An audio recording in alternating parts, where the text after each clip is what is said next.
Algemesí és un poble marcat perquè la celebració, cada 7 i 8 de setembre, d'una de les festes més arrelades i importants per als valencians, la processó de la Mare de Déu de la Salut, la devoció a una imatge mariana, trobada segons contra la llegenda ja per l'any 1247, en el tron d'una morera. Ha esdevingut un referent sobre el qual es fonamenta una desfilada de danses i músiques única. Tradició, fe i cultura, desfilen pels carrers, són les festes de la Mare de Déu de la Salut. Aquesta festa està repleta de balls tradicionals, que són espectaculars i molt divertits. Aquests són la carxofa, els pastorets, els cabuts, els bastonets, els arquets, el bolero i els tornejants.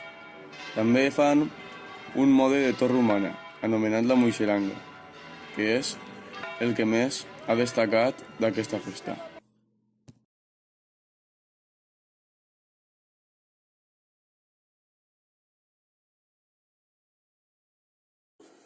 Els tornejants són, junt a la moixeranga, la dansa més emblemàtica de la Mare de Déu de la Salut. Aquest singular ball d'origen guerrer, replet de continguts místics, posa en evidència les destreses i habilitats d'un grup de cavallers vestits amb pulcres vestits que juguen amb la gravetat, amb les tosques percussions d'un tambor com a únic acompanyant. El bastoneig és un ball guerrer en què escenifiquen una lluita en els bastons i les planxetes.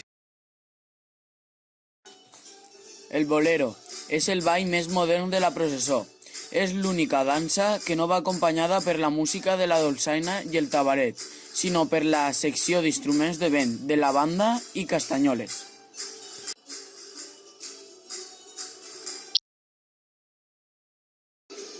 Els pastorets. Els xiquets i xiquetes són els protagonistes del ball de les pastoretes, documentat des de 1834 com a dansa de xiquetes i xiquets. És una dansa d'iniciació molt present en els pobles, encara que ja compta amb un bagatge històric rellevant. Els gegants és un ball que s'ha recuperat recentment, únicament és en la processoneta del matí. Es tracta de dues figures de diversos metres d'altura portats per una persona anomenada el portador, que fa girar i ballar als gegants al so de la dolçaina i el tabalet. Els arquets són una variant del ball de la carxofa, ja que es van separar en 1988 pel gran nombre de xiquetes que desitjaven participar en la ball de la carxofa. Per això es va decidir dotar aquest ball d'un grup de ballarines propi, juntament amb una nova vestimenta. La carxofa té el seu possible origen en la processó del Corpus de València, encara que s'ha estès per nombroses poblacions valencianes. Esta dansa és considerada tradicionalment com la dels teixidors, professó molt present al Algemesí durant el segle X. El nom li ve donat perquè un xiquet portava un pal que culminava en una espècie de carxofa que s'obre al final de la processó, d'on ix un colom blanc.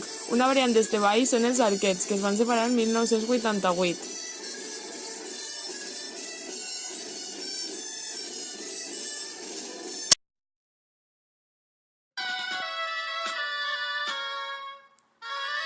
La moixeranga, conjunt de figures plàstiques compost per torres humanes i figures representatives, o d'una successió de balls que finalitzen just abans del guió de la Mare de Déu. El ball, passeig o floretes té lloc abans d'incorporar-se tot el grup a la processó. Els moixeranguers, col·locant-se dues fileres, fan un ball amb ciris encesos. Torres humanes o pujades. Els moixeranguers van muntant uns sobre altres, en posició flexionada, formant una torre fins que tots els membres han muntant quan van adjunt-se tot el so de la música. La torre està rematada per un xiquet amb els braços oberts i una cama alçada. Never let me go. If this night is not forever, at least we are together. I know I'm not